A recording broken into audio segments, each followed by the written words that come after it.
ನೋಡಿ ಜೋಳದ ನುಚ್ಚಿನ ಉಪ್ಪಿಟ್ಟು ಮತ್ತು ಮಾಮೂಲಿ ಉಪ್ಪಿಟ್ಟು ಎರಡೂ ರೀತಿ ಮಾಡಿದ್ದೆ ಒಂದೇ ದಿವಸ. ಅವರೆಕಾಳು ಹಾಕ್ಬಿಟ್ಟು ಜೋಳದ ನುಚ್ಚಿನ ಉಪ್ಪಿಟ್ಟಂತೂ ಮಿಸ್ ಮಾಡ್ದಿರ ಮಾಡ್ಕೊಳ್ಳಿ, ತುಂಬಾ ಚೆನ್ನಾಗಿರುತ್ತೆ. ಆರೋಗ್ಯಕ್ಕೂ ಒಳ್ಳೆಯದು ಮತ್ತು ವೆಯ್ಟ್ ಲಾಸು, ಡಯಾಬಿಟಿಸ್ ಇರೋರಿಗೆ ಎಲ್ರಿಗೂ ಒಳ್ಳೆಯದು. ಯಾಕೆ ಮಾಮೂಲಿ ಉಪ್ಪಿಟ್ಟಿಗೆ ಹೆಂಗೆ ಒಗ್ಗರಣೆ ಹಾಕ್ತೀವಿ, ಎಣ್ಣೆ ಸಾಸಿವೆ ಸ್ವಲ್ಪ ಎಣ್ಣೆ ಹಾಕಿದ್ದೀನಿ ನಾನು. ನಿಮ್ಗೆ ಎಷ್ಟು ಬೇಕು ಹಾಕ್ಕೊಳ್ಳಿ. ಎಣ್ಣೆ ಸಾಸಿವೆ, ಉದ್ದಿನಬೇಳೆ, ಕಡಲೆಬೇಳೆ, ಈರುಳ್ಳಿ, ಹಸಿಮೆಣಸಿನ್ಕಾಯಿ, ಟೊಮೊಟೊ, ಬೇಯಿಸಿದ ಅವರೆಕಾಳು ಒಂದಿಡಿ. ಇದು ನೋಡಿ ಆರ್ಗ್ಯಾನಿಕ್ದು, ಇದು ಜೋಳದ ನುಚ್ಚು. ಹುರಿದುಬಿಟ್ಟು ನೆನೆಸಿಟ್ಟಿದ್ದೀನಿ, ರಾತ್ರಿನೇ ನೆನೆಸಿಡಬೇಕು ಬೆಳಗ್ಗೆಗಾದರೆ. ಮೊನ್ನೆ ಒಂದು ಸರ್ತಿ ಹಂಗೆ ಮಾಡಿದ್ದೆ, ಬೇಯಲೇ ಇಲ್ಲ ಸರಿಯಾಗಿ. ಅದಕ್ಕೆ ನೆನೆಸ್ಬಿಟ್ಟು ಹಾಕಿ ಬೇಗನೆ ಆಗಿಬಿಡುತ್ತೆ. ಈ ಥರ ನೋಡಿ ಕಲಿಸ್ಬಿಟ್ಟು ಶುಂಠಿ ಸ್ವಲ್ಪ, ಕೊತ್ತಂಬರಿ ಸೊಪ್ಪು, ರುಚಿಗೆ ತಕ್ಕಷ್ಟು ಉಪ್ಪು, ಕಾಯಿ ತುರಿ ಎಲ್ಲ ಹಾಕ್ಬಿಟ್ಟು ಬಿಸಿ ನೀರು ಹಾಕ್ತಾಯಿದ್ದೀನಿ ನಾನು. 1 ಲೋಟ ನುಚ್ಚಿಗೆ 3 ಲೋಟ ನೀರು ಇಡಿಸುತ್ತೆ. ಹಾಕ್ಬಿಟ್ಟು ಚೆನ್ನಾಗಿ ಈ ಥರ ಮಿಕ್ಸ್ ಮಾಡಿ ಕುದಿಯೋವಾಗ ಮುಚ್ಚಿಟ್ಬಿಡಿ. ಸ್ವಲ್ಪ ಲೋ ಫ್ಲೇಮ್ ಇಟ್ಬಿಟ್ಟು ಮುಚ್ಚಿಟ್ಬಿಡಿ. ತೆಗೆದ್ರೆ ಉಪ್ಪಿಟ್ಟು ಸಖತ್ತಾಗಿರುತ್ತೆ. ಈ ಥರ ಬೆಂದೋಗಿದೆ ಚೆನ್ನಾಗಿ. ತುಪ್ಪ ಹಾಕ್ಕೊಂಡು ಕೊತ್ತಂಬರಿ ಸೊಪ್ಪು ಮೇಲೆ ಕಾಯಿ ತುರಿ ಬೇಕಾದರೆ ಹಾಕ್ಕೊಂಡು ತಿನ್ನಿ, ಸಖತ್ತಾಗಿರುತ್ತೆ.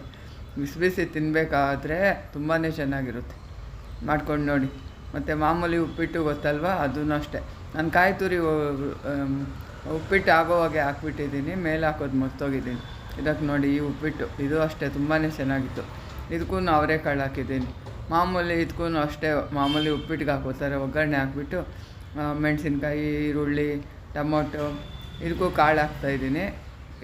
ಒಂದೇ ಸರಿ ಕುಕ್ಕರಲ್ಲಿ 1 ವಿಸಿಲ್ ಹಾಕಿದ್ದೆ, ಉಪ್ಪು ಹಾಕ್ಬಿಟ್ಟು ಎರಡಕ್ಕೂ ಹಾಕ್ತಾಯಿದ್ದೀನಿ. ಈಸಿ ಮಾಡೋದು ನಮಗೆ ಅಂತಲೂ ನಾವು ಸ್ವಲ್ಪ ಮಾಡ್ಕೋಬೇಕಲ್ಲ, ಅದಕ್ಕೆ ನಾನು ಇವಾಗ ಏನೂ ಇದು ಮಾಡಲ್ಲ.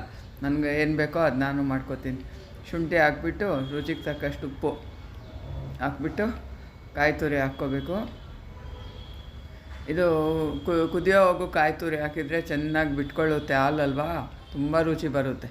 ಹಾಕ್ಬಿಟ್ಟು ಇದು ತಟ್ಟೆ ಮುಚ್ಚಿಟ್ರೆ ಬೇಗ ಕುದಿಯುತ್ತೆ. ಇವಾಗ ಉಪ್ಪಿಟ್ಟು ರವೆ ನಮ್ಗೆ ಎಷ್ಟು ಮಾಡ್ಕೋತೀವೋ ಇದಕ್ಕೂ ಅಷ್ಟೇ 3, ಸ್ವಲ್ಪ ಮೆತ್ತಗೆ ಬೇಕಾದ್ರೆ 3.5, ಮೀಡಿಯಮ್ ಬೇಕಾದ್ರೆ 3, ಇನ್ನೂ ಗಟ್ಟಿಗೆ ಬೇಕಾದ್ರೆ 2 ಹಾಕ್ಕೋಬೋದು. ರವೆ ಥರ ಬೇಕಾದರೆ 1.5 ಹಾಕ್ಕೋಬೋದು. 1.5 ಹಾಕಿದರೆ ಒಂದೊಂದು ರವೆನೂ ಬೆಂದಿರುತ್ತೆ, ಸಪ್ರೇಟಾಗಿರುತ್ತೆ. ಅದು ಒಂಥರ ಟೇಸ್ಟು. ಯಾವ ಥರ ಮಾಡಿಕೊಂಡ್ರೂ ರುಚಿ ಇರುತ್ತೆ. ಆದರೆ ಬಿಸಿ ಬಿಸಿ ತಿನ್ಬೇಕು ನೋಡಿ, ಸೂಪರ್ ಇರುತ್ತೆ.